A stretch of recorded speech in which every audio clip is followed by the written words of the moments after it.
Muy bien, bienvenidos todos. Estamos una vez más en la casa del Señor, en la iglesia Orión, aquí donde el Señor esta semana nos ha permitido disfrutar de escuchar su palabra a través de la semana que estamos desarrollando titulada Vivo por Jesús. Y estamos vivos. Decíamos en estas noches, millones murieron en el mundo, miles murieron en Colombia, pero yo estoy vivo. Estoy vivo porque Dios tiene un plan. Jesús tiene un propósito con cada uno de nosotros. Algunos le llaman destino, otros le llaman propósito, otros le llaman designio. Y aunque la palabra es bíblica, designio, entonces Dios tiene un propósito, porque también el apóstol Pablo habla del propósito de Dios para con nosotros, para la salvación nuestra a través de la aceptación de Jesús como nuestro Salvador. Entonces, designio, propósito, destino, como usted le quiera llamar, nosotros estamos vivos porque el propósito de Dios, los designios de Dios, el destino de Dios es que vivamos para que oigamos su voz, oigamos su palabra y obtengamos la salvación en Él, en Cristo Jesús. Hoy vamos a trabajar el tema titulado ¿qué debo hacer para ser salvo? ¿Qué se necesita para ser salvo? ¿Cuáles son esos pasos que yo necesito dar para encontrar la salvación? ¿En dónde está la salvación? ¿Qué es la salvación? ¿Cuál es ese plan? Vamos a descubrirlo con la pregunta, porque este título es una pregunta, ¿qué debo hacer para ser salvo? Es una pregunta milenaria. Esa pregunta no la estamos haciendo ahora. Esa pregunta la hicieron algunos personajes bíblicos, algunos que se encontraron con Jesús y tenían la curiosidad de saber si ellos estaban siendo salvos o si iban a ser salvos. Y entonces le preguntaron a Jesús. Otro personaje bíblico le preguntó a Pablo. Vamos a ver esas dos perspectivas y vamos a buscar primero el libro Evangelio según San Mateo, capítulo 19, Mateo 19, desde el versículo 16 hasta el versículo 30. Vamos a hacer esa lectura allí, como lo hemos hecho toda esta noche, una lectura larga para poder entender el propósito de la Biblia.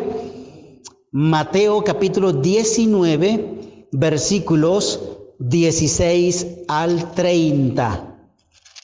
Vamos a buscar entonces la lectura allí. Si lo tienes, di amén.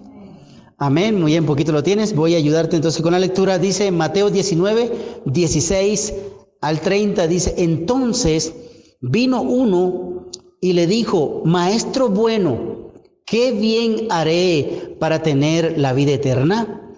Él le dijo, ¿por qué me llamas bueno? Ninguno hay bueno sino uno, Dios. Mas si quieres entrar en la vida, guarda los mandamientos. Le dijo el personaje, ¿cuáles mandamientos? Jesús le dijo, no mates, no adulteres, no hurtes, no digas falso testimonio, honra a tu padre y a tu madre, ama a tu prójimo como a ti mismo. Y el joven le dijo, todo esto lo he guardado desde mi juventud. ¿Qué más me falta?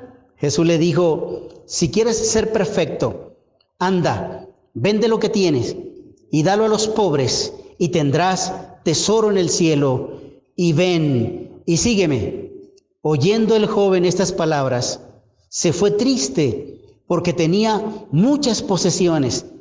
Entonces Jesús le dijo a sus discípulos, de cierto os digo, qué difícil es entrar un rico en el reino de los cielos.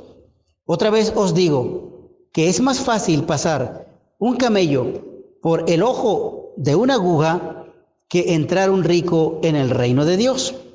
Sus discípulos oyendo esto se asombraron en gran manera diciendo, ¿quién pues podrá ser salvo? Y mirándolos, Jesús les dijo, para los hombres esto es imposible, mas para Dios todo es posible. Entonces respondiendo Pedro le dijo, he aquí nosotros lo hemos dejado todo y te hemos seguido. ¿Qué pues tendremos? Jesús le dijo, de cierto os digo, que en la regeneración, cuando el Hijo del Hombre se siente en el trono de su gloria, vosotros que me habéis seguido, también os sentaréis sobre 12 tronos para juzgar a las 12 tribus de Israel. Y cualquiera que haya dejado casa, hermanos, hermana, padre, madre, mujer, hijos, tierras, por mi nombre, recibirá 100 veces más y heredará la vida eterna. Pero muchos primeros serán postreros y postreros serán primero. Amén. Amén. Hermanos, en esta larga lectura, simplemente vamos a tocar la pregunta, ¿qué debo hacer para ser salvo? Y esa pregunta la hizo el joven rico. El relato del joven rico está en el Evangelio según San Marcos también, Marcos capítulo 10, versículos del 17 al 30, y el libro de Lucas, capítulo 18, versículo del 18 al 30, y entre Lucas y Marcos, el joven rico hace la misma pregunta: ¿qué debo hacer para heredar la vida eterna? Pero en el Evangelio de Mateo que acabamos de leer, el joven rico dice: ¿qué bien haré para heredar la vida eterna? Esta pregunta, hermanos, es importante responderla nosotros porque parados en nuestra historia, parados en la realidad existencial tuya y mía, debemos hacernos la misma pregunta. Porque muchos nos dicen, ¿cuál de todas las religiones en el mundo es la verdadera? Porque algunos dicen, no importa la religión que tú estés, todos vamos para el cielo. No importa si no te congregas, con el solo hecho de decir que tú crees en Dios, ya vas a ir para el cielo.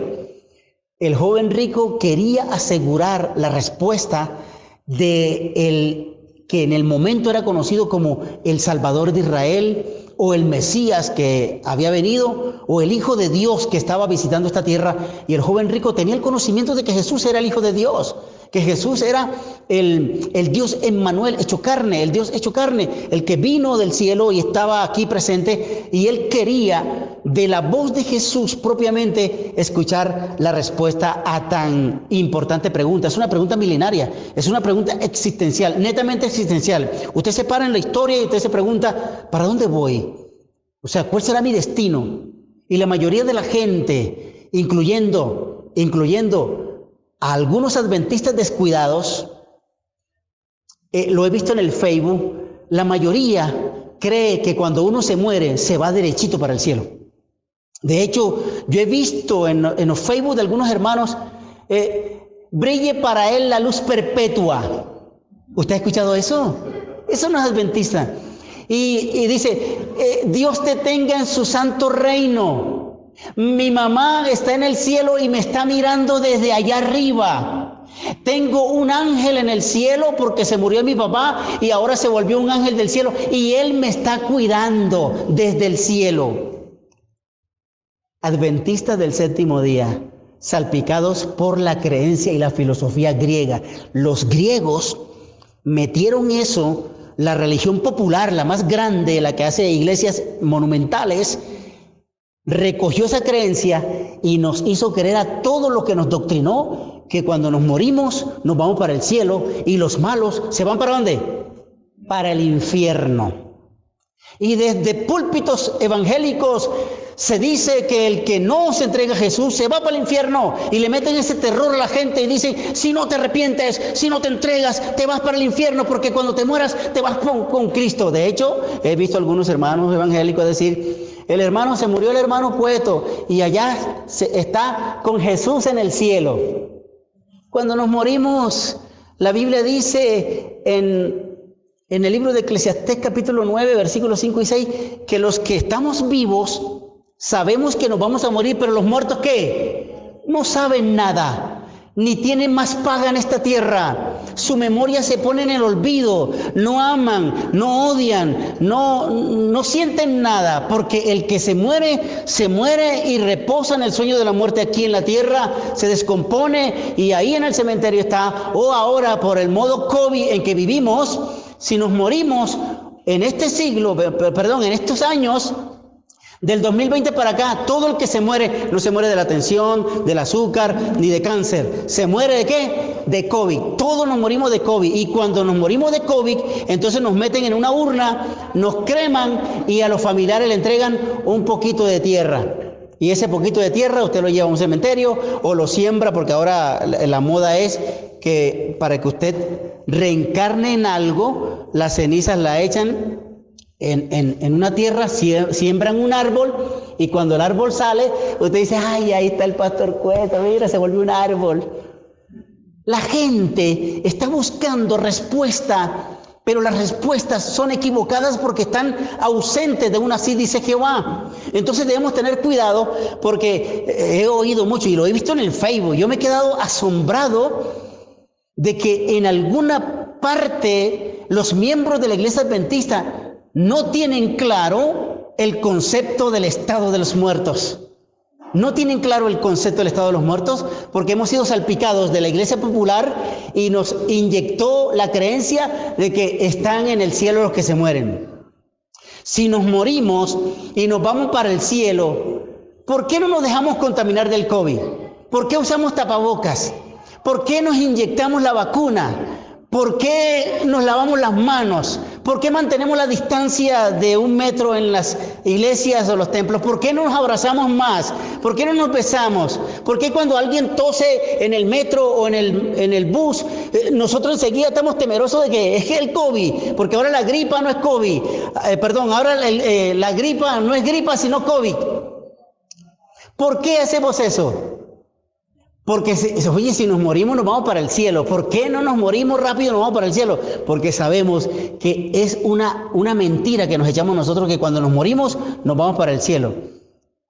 Pero el que se muere no, el que se muere está aquí, en la tierra, y espera que Cristo venga y nos resucite para estar o a la derecha o a la izquierda. Ahí no vale centro democrático, ahí no vale el centro, o en la derecha o en la izquierda. Usted tiene que decidirse porque debemos saber que si nos morimos en los próximos 30 segundos y nos morimos, usted ya sabe a dónde va a estar en la eternidad, o en la derecha o en la izquierda, en la derecha o en la izquierda. Pero debemos tomar la decisión ahora que estamos vivos. El joven rico se preocupó por su destino eterno y le preguntó a Jesús, ¿qué debo hacer para ser salvo? De hecho, esa pregunta también la hizo el carcelero de Filipo. Capítulo 16, libro de Hechos de los Apóstoles, versículo 30. El carcelero de Filipos, cuando el apóstol Pablo, junto con su compañero de fórmula en la predicación, fueron castigados, azotados, torturados, lo metieron en la cárcel, entonces hubo un terremoto. Las cadenas de los presos cayeron, las puertas de las cárceles se abrieron, no había luz, estaba en completa oscuridad. Y el carcelero de Filipos, cuando vio que los presos no estaban en la cárcel, porque todo el mundo estaba aterrado y en silencio y nadie decía nada, porque el terremoto tumbó la cárcel, los presos no se fueron, no huyeron, los presos se quedaron congelados, se quedaron aterrados por el suceso. Y cuando el carcelero ve eso, sacó la espada para suicidarse y Pablo le dijo, no te suicides, todos estamos aquí, ninguno se ha ido. Entonces el carcelero pidió luz. ¿Sabe por qué el relato de este episodio de Hechos 16 dice que el carcelero pidió luz? Porque él estaba espiritualmente en la oscuridad. Él no tenía conocimiento de que a los que él había castigado, a los que había azotado, eran hijos de Dios o eran predicadores del evangelio. Los azotó, los metió en la cárcel y ahora, a oscuras de su vida espiritual, por el desconocimiento que tenía de Jesús y del plan de salvación, él pide luz. Luz para conocer a Jesús, que es la luz. Luz para conocer el plan de salvación. Pero la luz literal que él pedía era la linterna, el mechón para poder ver dónde estaban los presos y poder tener un respiro, porque si los presos hubiesen escapado, él lo pagaba con la vida. Por eso él se iba a suicidar, porque él dijo, la vida no tiene sentido. Me van a matar de una o de otra manera porque los presos se me escaparon. Entonces Pablo le dijo, no te suicides, no te hagas daño, todos estamos aquí. Y él pidió luz. Nosotros también necesitamos pedir luz, la luz de Cristo, porque estamos en oscuridad, estamos en tiniebla espiritual. Nuestro destino eterno no sabemos cuál será, o la derecha o la izquierda en el día del juicio. Cuando Cristo venga a juzgar a la humanidad, dividirá a los unos de los otros, dice el capítulo 25 de Mateo. Dividirá a los buenos hacia la derecha y a los malos hacia la izquierda, a los que se van a salvar a la derecha y los que se van a perder a la izquierda. A uno les dirá, venid benditos de mi Padre, y a los otros les dirá, apartaos de mí, malditos al fuego eterno. Eso no se ha dicho todavía, esa sentencia todavía no se ha emitido, pero se emitirá cuando Cristo venga a juzgar al mundo, a juzgar a la humanidad, porque Cristo está deseando que nosotros nos decidamos por el plan de salvación, por su salvación, por los méritos de Jesús, y por eso Él desea que nosotros ahora sepamos, o estamos siendo salvos o nos vamos a perder definitivamente. Entonces, miren lo que esta pregunta nos hace ahora a nosotros tomar esa pregunta para nosotros. Esta pregunta milenaria llega para nosotros y nosotros tenemos que tomar en serio esta pregunta. La pregunta que hace el joven rico es ¿qué debo hacer para heredar la vida eterna? Y la pregunta del carcelero de Filipos en Hechos capítulo 16 versículo 30. ¿Qué debo hacer para ser salvo? Esa pregunta la hace el carcelero y dice, ¿qué debo hacer para ser salvo? Nosotros, en esa pregunta, debemos hacerla hoy, esta noche, en este momento, y responderla nosotros mismos, bajo las siguientes premisas. La primera premisa, ¿seremos salvos o condenados? La segunda premisa, ¿estaremos en el grupo de la izquierda o de la derecha? La tercera premisa, ¿nos encontraremos con una eternidad con Dios o con una eternidad sin Dios? Y la cuarta premisa, ¿iremos al lago de fuego o al paraíso eterno en el reino de los cielos?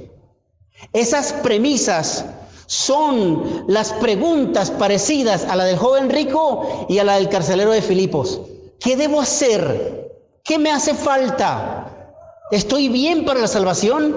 ¿Me hace falta decidirme por algo? Sin duda alguna, los conceptos que voy a emitir desde este momento es que algunos hacen esas preguntas y le preguntan a alguien y le dicen las respuestas, las otras personas le dicen, no, pero tú no necesitas estar metido en una iglesia todo el tiempo. Si son jóvenes, le dicen a los jóvenes, no gastes tu juventud en una iglesia. La iglesia es para los viejos. ¿No ves que el pastor Cueto ya está viejito? Bueno, él se metió a la iglesia y ahí está viejo. No, yo entré a los 19 años a la iglesia. Desde los 10 años hasta los 19 que me bauticé, porque conocí el evangelio cuando tenía 10 años. Y a los 19 años me bauticé y tengo 34 años de estar bautizado en la iglesia. 28 con el pastor David de ser pastores y el resto conociendo el plan de salvación a través de la palabra de Dios. Pero hermanos, algunos dicen, no necesitas ir a una iglesia, solo necesitas creer en Dios. Pero una cosa es creer en Dios y otra muy distinta es creerle a Dios. Porque usted le pregunta a todo este barrio, sea vicioso o sea sano, sea alcohólico o no, usted le pregunta, ¿tú crees en Dios? Y todos creen en Dios. Pero si tú le dices, tú le crees a Dios, por ejemplo, cuando Dios dice, guarda los mandamientos, ven a la iglesia, entrégate a Jesús, bautízate, el sábado es día de reposo. La gente no está en la iglesia. El sábado no vienen a la iglesia. La gente que tú le preguntas que si creen en Dios, eso no vienen a la iglesia. ¿Por qué? Porque creen en Dios. Pero creerle a Dios es una cosa muy distinta. Porque creerle a Dios es abrir la palabra y todo lo que la palabra de Dios dice, yo debo aplicarlo a mi vida y mirar si estoy bien, si voy bien, si me estoy conduciendo bien, si estoy agradando el nombre de Dios, si Él está feliz conmigo. Si cuando Dios desde el cielo me mira, ¿acaso sonríe o se entristece? ¿Cómo está mi vida delante de Dios? Eso es creer en Dios. Creer en Dios, creerle a Dios. Es creerle a Dios. Creerle a Dios es obedecer. Creerle a Dios es pararme y tomar la decisión de que si me hace falta el bautismo, debo hacerlo, porque es el sello de la salvación. De lo contrario, entonces estoy creyendo en Dios, pero no le estoy creyendo a Dios. Otros te dirán, solamente cree en Jesucristo, confiésalo y ya. Tú puedes orar en tu casa, tú puedes ir en el bus y orarle a Él y ya. Con eso es suficiente.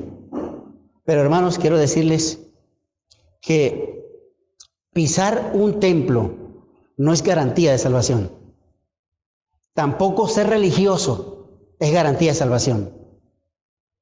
Una cosa es tener una íntima y estrecha relación con Dios, y otra muy distinta es sentarme en un templo a oír, pero cuando estoy afuera, desobedecer.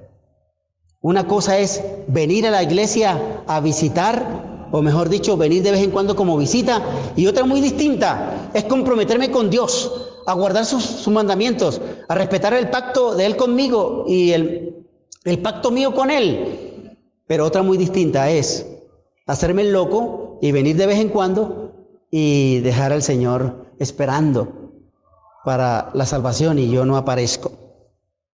Hay 4 cosas que yo necesito hacer para obtener la salvación, o 4 cosas que yo debo hacer para ser salvo. 4 cosas. La primera, reconocer que soy un pecador. Ese es el primer paso para yo saber si voy bien para la salvación. Es reconocer que me equivoco, que cometo errores, que necesito el perdón del Señor. Reconocer que soy pecador. Debo reconocerlo, porque los de la institución Alcohólicos Anónimos, cuando uno va a regenerarse, la institución espera que tú en una silla, en derredor a todos los alcohólicos que van allá, tú te pares y digas, yo soy alcohólico y necesito ayuda. Ayúdenme. Porque no puedo con esto, el vicio me devora y yo paso toda la semana tomando alcohol. Yo no llevo plata a la casa, sino que yo me la gasto todo en licor y paso todo el día borracho. Necesito ayuda, soy alcohólico. Eso significa reconocer que soy alcohólico. El drogadicto, cuando necesita regenerarse o necesita que le purifiquen la sangre de la nicotina y del humo de la droga, él necesita decir, soy un drogadicto, necesito el centro de rehabilitación. De lo contrario, si no reconoce, no lo pueden llevar. A las malas no pueden llevarlo a regenerarse. No pueden obligarlo a que vayan a cambiar de estilo de vida. Necesitamos reconocer que somos pecadores. Mire lo que dice la palabra de Dios en el libro de Romanos. Vamos a justificar este punto. El primer punto es reconocer que soy pecador. Romanos capítulo 3, versículo 23. Romanos 3, 23. Dice la palabra de Dios. Para reconocer que soy pecador, dice la palabra de Dios, por cuanto todos pecaron y están destituidos de la gloria de Dios. ¿Quiénes somos pecadores? Todos. De hecho, Isaías 53 dice que nosotros nos descarriamos como ovejas. Cada quien se fue por su camino, mas Dios cargó en Jesús el pecado de todos nosotros. Entonces, tanto Romanos 3:23 como Isaías 53 reconocen que nosotros estamos equivocados, estamos errados, cometemos pecado y necesitamos reconocerlo, reconocer que pequé, que voy mal por el camino de salvación, voy mal, estoy perdido y debo reconocerlo. El hecho de reconocer, el cielo hace que tú y yo entremos en una especie de cobertura de salvación. Dios reconoce que yo estoy aceptando que necesito ayuda, que el pecado está en mí, que no puedo hacer nada sin la ayuda de Él, porque soy pecador. Cuando reconocemos nuestro pecado y reconocemos de verdad que necesitamos ayuda, hay que ir a Jesús. Porque si yo reconozco soy pecador, pero es que yo todavía no quiero regenerarme, yo voy a intentar hacerlo por mi cuenta, o yo voy a dejar de tomar, este fin de semana no voy a tomar ron, ni un traguito, y cuando vienen los amigos y ponen la champeta y el reggaetón y la cosa, enseguida se te activa la sangre y ¡prum! Enseguida para allá. O tú dices, bueno, consumo droga, pero voy a regenerarme, yo no voy a fumar más droga, pero llegan como aquí, el aire está contaminado de eso, yo vivo en un sector donde hay como un parquecito natural, ahí no solamente la gente va a llevar a los perros a hacer sus necesidades, sino que he visto niños, jóvenes, adultos, viejos, mujeres bien vestidas, hombres bien cacherosos, se bajan de sus carros y se sientan a solas a fumarse un taco de marihuana, ahí solo. Y ese humo, nosotros vivimos en un cuarto piso, y ese olor llega allá. Y nosotros decimos, oye, nosotros también nos estamos entonando aquí. Porque el humo llega hasta allá. Uy, güey, ese olor horrible, ese olor es terrible. Pero el aire está contaminado y nosotros también chupamos del bulto. Entonces, yo voy a regenerarme, pero cuando sientes, huele a marihuana y tan rico que te sientes volando en las nubes y te saca de aquí, de este mundo hostil, y entonces dices, no, vuelvo a la droga, solos no podemos, necesitamos reconocer que necesitamos ayuda. La ayuda viene del cielo, la ayuda vino por Jesús, Jesús venció por nosotros todo eso, y nosotros necesitamos reconocer que somos pecadores y necesitamos ayuda. La ayuda es Cristo Jesús. Amén. Segundo paso que yo necesito hacer para ser salvo, segundo paso que yo debo dar para ser salvo, el segundo paso dice, reconocer que Jesucristo es el único que me puede salvar. Reconocer que Jesucristo es el único que me puede salvar. Debo reconocer que yo solo no puedo, que yo solo no puedo salvarme, que necesito a Jesús. Dice Romanos capítulo 10, versículos 9 y 10.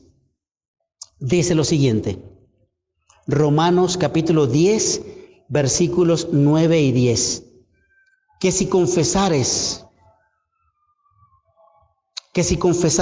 con tu boca que Jesucristo es el Señor y creyeses en tu corazón que Dios le levantó de los muertos, serás salvo.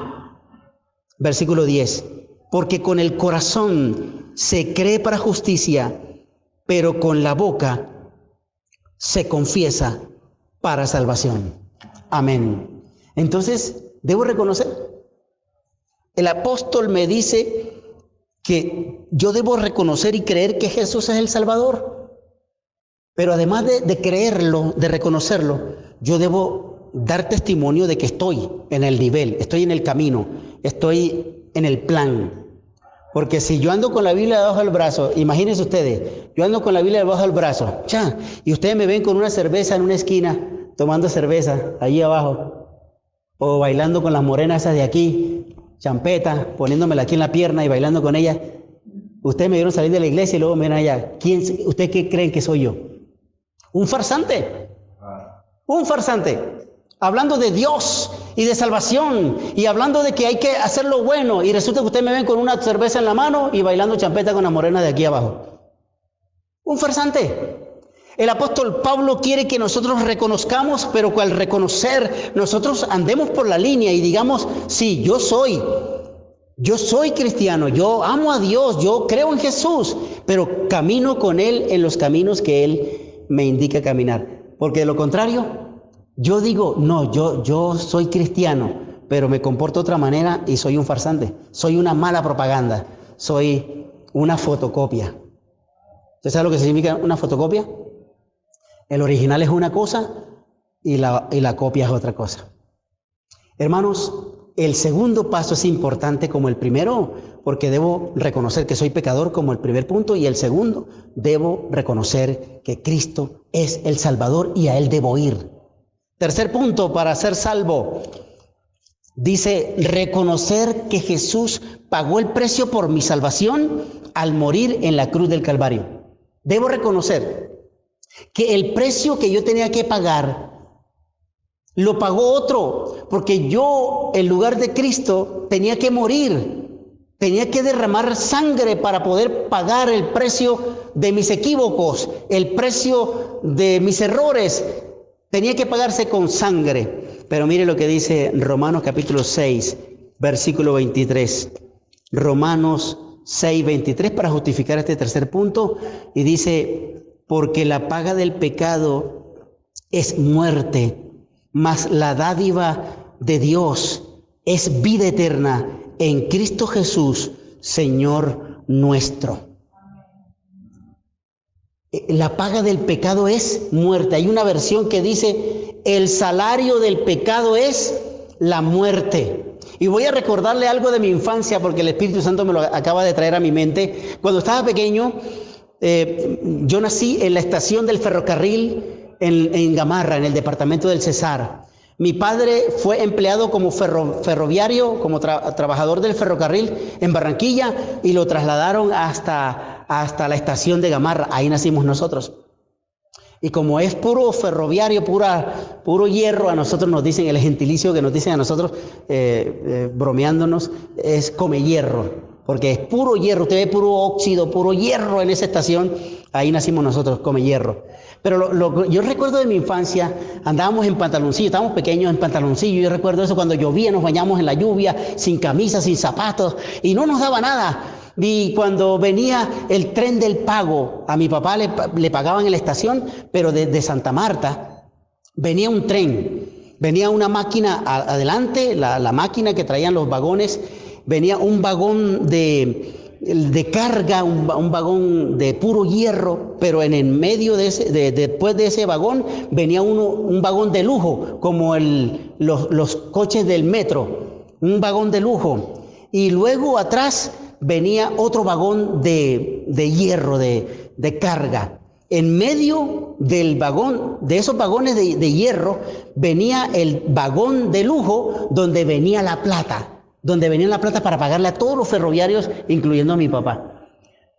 Pues en la casa todo cambiaba cuando llegaba el pago, porque le pagaban el salario a mi papá, la nevera tenía comida, mi papá nos compraba frutas, y como mi papá era alcohólico hasta los 80 años, entonces mi papá se emborrachaba y traía el poco de billetes envueltos, y nosotros le metemos la mano y sacaba un billete para comprar dulce, chuchería por ahí, por la calle. Y entonces cuando mi papá decía, a las 4 de la tarde viene el tren del pago, y ese tren venía desde lejos, botando humo y pitando, prr, prr, y nosotros los pelados, ahí a pie pelado, en pantaloncillo, sin camisa, zungo, negro del sol, nosotros veíamos el tren del pago, y mi casa está así a unos metros de la línea. Nosotros esperábamos el tren, y el tren venía embalado, y pitando, en la máquina venían varios militares. En el coche, en el vagón de hierro venían poco de soldados con armas. Y en el vagón donde traía la plata venían otros policías y soldados ahí con civiles custodiando el dinero. Y en el último coche, en el último vagón, que también era de hierro, venían llenos de militares. Así que nosotros, cuando venía el tren, gritamos como niñitos, el tren del pago, el tren del pago, el tren del pago. Y todo ese poco de pelados ahí, lombricientos, gritando el tren del pago, el tren del pago. Y el tren pasaba embalado y nos echaba ese poco de aire, y nosotros sentíamos que el tren del pago traía cambios para la casa, traía más comida, había más dinero, porque era el tren del pago. Así que el tren pasaba y nosotros íbamos corriendo detrás del tren, porque era el tren del pago. El salario de mi padre venía en ese tren, y sabíamos que todo iba a cambiar, porque el dinero de mi padre, la nevera iba a estar llena, había más comida, podíamos comer mejor, había alegría con el tren del pago. Eso es lo que el apóstol Pablo quiere decirnos en Romanos 6:23. El salario del pecado es muerte, mas la dádiva de Dios es vida eterna en Cristo Jesús. El salario de Dios para nosotros es la vida eterna. El salario de Dios para tu vida y la mía es estar con Él para siempre. Es disgustar la felicidad y la eternidad con Él. Porque el salario de Dios es la vida eterna. Dios no sabe pagar con otra cosa, sino con salvación, con vida eterna. Y tú y yo, esta noche debemos reconocer que somos pecadores, que la salvación viene de Jesús y que Jesús pagó el precio que yo tenía que pagar y que ahora en recompensa a mi salvación el tren del pago vendrá cuando Cristo venga en las nubes de los cielos y traerá a cada quien lo que se merece, a los de la derecha la salvación, a los de la izquierda el fuego eterno. Pero Jesucristo quiere que esta noche tú entiendas que Él todavía sigue haciendo lo posible por salvarnos, porque tú decidas hacia el camino de la salvación, para que cuando venga el tren del pago en las nubes de los cielos, cuando venga esa recompensa, dice la Biblia que Jesús traerá la recompensa para cada uno, el que hizo lo bueno y el que hizo lo malo. El Apocalipsis dice que Dios traerá con Jesús el galardón. De hecho, también le dice Hebreos 11:6.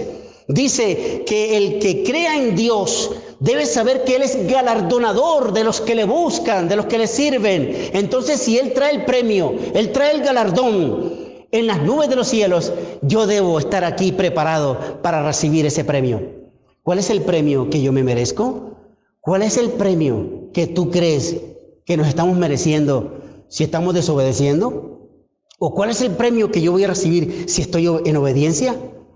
Cada uno responda de acuerdo a su concepción. Pero el cuarto y último punto de los pasos para recibir la salvación es recibir en mi corazón, abrir mi corazón para que Jesucristo entre. Yo lo titulé Abrir la puerta de tu corazón para que el Señor entre a tu vida. Apocalipsis capítulo 3. Versículo 20, he aquí yo estoy a la puerta y llamo, si alguno oye mi voz y abre la puerta, entraré a él, cenaré con él y él conmigo. Cuando yo abro la puerta de mi corazón, es un acto voluntario. La puerta la abro solo yo solo soy quien decido, porque la salvación es individual. Por eso Jesús toca, Él llega a la puerta de tu corazón, apela a tu susceptibilidad, Él apela a tu raciocinio para que lo aceptes, para que abras tu vida, abras tu corazón y Él pueda entrar. Porque cuando Jesús entra, entonces hay comida, hay salvación, hay compañía, hay felicidad y vida eterna cuando Cristo entra en nuestro corazón. Entonces estos 4 pasos responden a la pregunta con la que comenzamos al principio, la que hizo el joven rico y la que hizo el carcelero de Filipo. ¿Qué debo hacer para ser salvos o para ser salvo? 4 pasos. Y esos 4 pasos tenemos que darlo. Y esta noche yo no puedo irme sin hacer un llamado para preguntar, ¿quiénes de ustedes quieren abrir el corazón para que Cristo entre y tú puedas ser salvo en el nombre de Jesús? El sábado a las 9 de la mañana vamos a realizar la ceremonia bautismal de aquellos que entregarán su vida a Jesús durante esta semana que hemos estado predicando. ¿Hay alguien esta noche que le gustaría el sábado ser bautizado como Cristo fue bautizado? ¿Hay alguien que no ha sido bautizado todavía y le gustaría dar el paso al sellamiento para la salvación? ¿Dar el paso al reconocimiento de que Cristo es el Salvador? ¿Dar el paso a la entrega total hacia Él? Si hay alguien que necesita el santo bautismo, entonces en este momento el Señor te llama, te confronta, el Señor te inquieta, te incomoda. El Señor lo hace porque te quiere salvar, porque Él quiere que estés dentro del plan, quiere que estés dentro del propósito de salvación. Y yo no puedo irme sin hacer llamado, porque cada noche es un llamado, cada noche es una invitación. ¿Por qué? Porque a Él yo tengo que decirle, Señor, ya hice lo que tú me mandaste a hacer, predicar y llamar, predicar e invitar. Noé duró 120 años construyendo el arca y diciéndole a la gente, el barco este es para salvarte porque va a llover. Y la gente se burlaba. Y cada quien, ¿y tú qué estás haciendo ahí, Noé?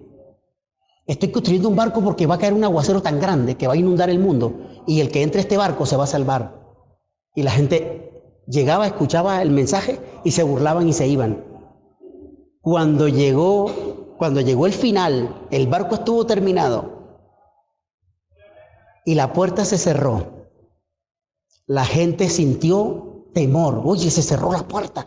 Esa puerta no fue capaz de cerrarla Noé. ¿Quién la cerró? La cerró, dice la Biblia, la cerró un ángel. Cuando la puerta estuvo cerrada durante 7 días, la gente pasaba por allí. El primer día pasaron y dijeron, ¿pero qué va a pasar? Y después se acostumbraron a que la puerta estuviera cerrada hasta que comenzó a caer las primeras gotas de lluvia. Cuando cayó la primera gota de lluvia, dijeron, wow, va a llover como lo dijo Noé, y fueron a tocarle el arca. Noé, ábrenos, ahora sí creemos. Pero la puerta estaba cerrada. No decidieron a tiempo, la puerta se cerró. Y cuando vino el diluvio, dice la Biblia, los destruyó a todos. Jesús está haciendo la invitación porque el símbolo del arca de Noé es la iglesia, es esta iglesia. Y está llamando porque muy pronto caerá un diluvio de fuego. La humanidad pecadora, la humanidad que no reconoció a Jesús, la humanidad que desgastó la oportunidad y no se arrepintió a tiempo, lloverá fuego del cielo y ahí será, dice la Biblia, el lloro y el crujir de dientes. Dice White en uno de sus escritos, especialmente en el libro Primeros Escritos, dice que habrá personas que se acercarán a sus pastores y les tomarán del cuello y les dirán, ¿por qué no nos permitiste conocer la verdad del 4º mandamiento de la ley de Dios? ¿Por qué nos negaste el privilegio de conocer que guardar los mandamientos es para salvación? ¿Por qué nosotros violamos el 4º mandamiento y tú no nos permitiste conocer que los adventistas, que los predicadores de los mandamientos estaban en lo cierto? Y dice que los pastores agacharán su cabeza y será el juicio y la sentencia para ellos terrible. Dice White también que en el día del juicio, los padres que se van a salvar frente a los hijos que se van a perder, les reclamarán los hijos a esos padres, o mejor dicho, los que se van a perder, les reclamarán en la cara y le dirán, ¿por qué no me permitiste en mi juventud aceptar? ¿Por qué me detuviste? ¿Por qué no me impulsaste? ¿O por qué no me diste el testimonio diciéndome, yo voy contigo y me bautizo, yo entro y me concentro en la salvación? Dice que es ese día del juicio, tanto padres como hijos, e hijos como padres, se harán reclamos mutuos, porque hijos que han conocido la verdad no la han declarado a sus padres, o padres que han conocido el camino del bien no han permitido que sus hijos se encaminen por el bien, porque ellos son el ejemplo, el modelo. Y los hijos dicen, bueno, lo que haga papá o mamá, eso hacemos nosotros. Si papá no entra a la iglesia, nosotros no tenemos necesidad de entrar a la iglesia. Si mamá no entra a la iglesia, nosotros no tenemos necesidad de entrar a la iglesia. Si mi abuelo o mi tío no entra a la iglesia y no nos da ejemplo, pues nosotros no sentimos responsabilidad. Pero Dios está una vez más. Anoche decíamos, otra vez Dios está pasando y quiere lavarnos, quiere limpiarnos en las aguas del bautismo. Si hay alguien que pueda decidir, bueno, lo esperamos. Si no, entonces los que esta noche acepten que necesitamos reconocer que somos pecadores, que necesitamos reconocer que Jesús es el Salvador, que necesitamos reconocer que Jesús pagó el precio y que necesitamos abrir el corazón para entregárselo a Jesús, entonces colócate de pie y dile, yo reconozco esos 4 puntos, estoy trabajando en ellos, voy a hacerlo mejor, voy a caminarme hacia trabajar hacia uno de esos puntos que tengo que reforzarlo más porque no estoy todavía encarrilado. Esta noche Jesús desea la salvación para todos nosotros, queramos o no. El arca de salvación es la iglesia, es esta iglesia. Es la iglesia que Cristo instauró proféticamente para predicar que debemos levantar los mandamientos, que debemos reconciliar los padres hacia los hijos y los hijos hacia los padres, y que necesitamos abrirle el corazón a Jesús para que Él entre y nos dé la salvación eterna. Vamos a orar. Padre amado, querido Dios, esta noche estamos de pie haciendo el reconocimiento, el acto de reconocimiento de que necesitamos el perdón de Jesús y el el precio que Él pagó, necesitamos el reconocimiento universal de que nosotros estamos aquí de pie para decirte, oh Señor, que nosotros queremos entrar en el plan de salvación reconociendo estos pasos necesarios para entrar contigo al reino de los cielos. Por favor, bendice las familias aquí representadas. Bendice cada joven que ha venido, cada hermano, cada amigo. Y esta noche, en el reconocimiento que se hace a través de colocarnos de pie, queremos que tú nos bendigas y nos des oportunidad de vida, oportunidad de volver aquí para un día entregarnos por completo a ti, para ser sellados en el libro de la vida, para salvación eterna en Cristo Jesús, Señor nuestro. Suplicamos todo esto, Señor, agradecidos por tu bendición, por tu perdón y tu salvación, en el nombre de Jesús. Amén. Amén.